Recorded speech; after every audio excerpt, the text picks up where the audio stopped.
Welcome to my channel. I am proud of you for clicking on this video because making a portfolio sucks. It's boring, it's confusing, and you have a million other things you could be doing. If you're in marketing or social media, you know that a strong portfolio is a non-negotiable in the 2026 job hunt. Also, my name is Devin Paxton. I'm a marketer with 10 years of experience underneath my belt and also a content creator. I have to make educational marketing content for marketers, social media managers, small business owners, entrepreneurs, plus anyone else who feels inspired by marketing but doesn't know where to start.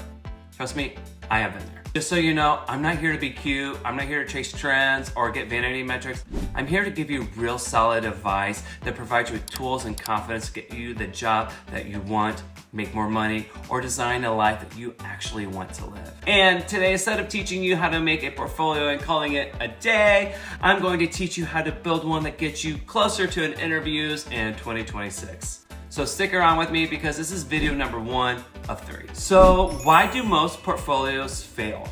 Let's start by asking that specific question.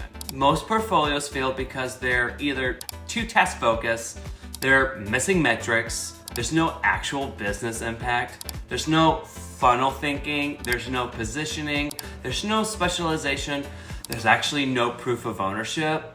And if that sounds harsh, good, because that is fixable. Here are some of the biggest red flags when your portfolio reads like a job description. For example, manage social media. That's a responsibility, not a result. And when a portfolio is just screenshots with no explanation, that's decoration, not strategy. Sprout Social puts it out there plainly. Hiring managers want to see thinking behind your campaigns, not just the visuals. So if your portfolio doesn't answer these 4 questions, it's going to blend in, which is what was the objective? Who was it for? What funnel stage did it target? What changed because of it? Reason being is because recruiters aren't hiring for involvement, they're hiring for impact. Now we're moving on to campaign architecture. This is where your portfolio either becomes strategic or a scrapbook. Every single case study must show the following, which is your objective, strategy, channels, funnel stage, and timeline. So let's apply that to the 1 in a million impression example. Maybe the objective was to drive awareness for X offer. The strategy that we use, well, let's just say we created short form hooks and creator style edits. And let's just say that we posted that on Instagram and used Instagram stories. The funnel stage, well, let's just say that it was to create awareness, but also to create engagement. As for the timeline, well, it was a 2-week sprint with a mid-creative campaign refresh. Now that we posted that, now that's a campaign. Now that we've shown the proof, we need to break that down into ways recruiters can actually scan it.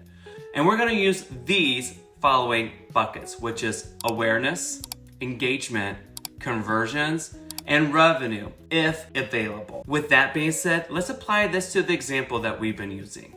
You can keep it honest like this. For awareness, it was to create 1 million impressions. Engagement, which was the key engagement metric. Conversions, this is your clicks or leads if it is tracked. Revenue, if it's available, show it. If it's not, that's okay. Saying not available is better than guessing because clarity builds trust. Now let's move on to systems and tools. This is a section that you want to make sure you look very senior, right? This is about showing the systems behind the results, which is UTMs, dashboards, retargeting flows, automation, influence structure. Even if you show a screenshot of your reporting dashboard cleanly presented, signals you're not just a creative, but you're also accountable. And now we are moving on to the final section, which is creative thinking. This is where you explain why you did it, what you would optimize, what you learned. Just know that anyone can post content, not everyone can explain their decisions. Now let's move on to my favorite section, which is the case study formula that you're going to repeat for every single case study, which is problem, strategy, execution, metrics, optimization, and last and finally, business impact.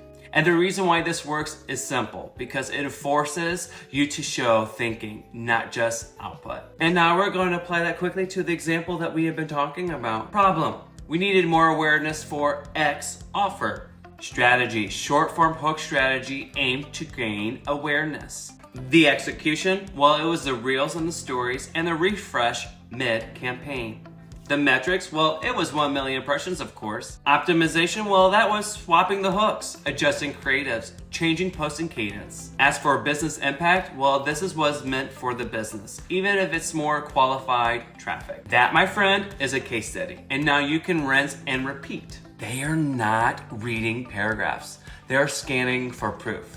So your job is to make your proof impossible to miss. As for my next episode, I'll be showing you how to build this entire structure for free in Canva, step by step, so that it's clean, skimmable, and actually recruiter friendly, because design doesn't make you senior. Showing clear metrics and impact does. Most importantly, if you happen to like this content, be sure to like and follow for more.